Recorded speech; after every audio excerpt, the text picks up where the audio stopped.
وقال الذين كفروا ربنا أرنا الذين أضلانا من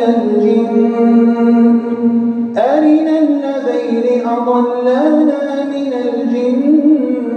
والإنس نجعلهما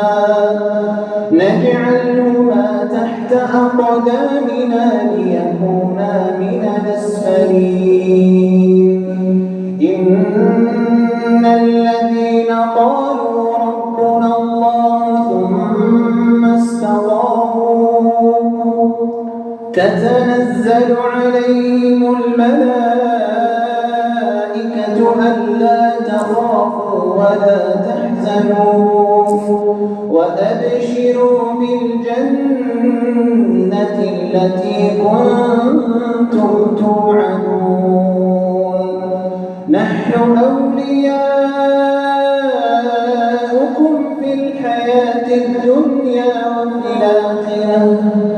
ولكم فيها ما تشتهي أنفسكم ولكم فيها ما تدعون نزلا من غفور رحيم ومن أحسن قولا ممن دعا إلى الله وعمل صالحا وقال إنني من المسلمين ولا تستوي الحسنة ولا السيئة ادفع بالتي هي أحسن فإذا الذي بينك وبينه عداوة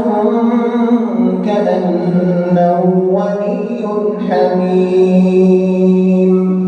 وما يلقاها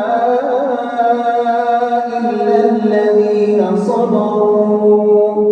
وما يلقاها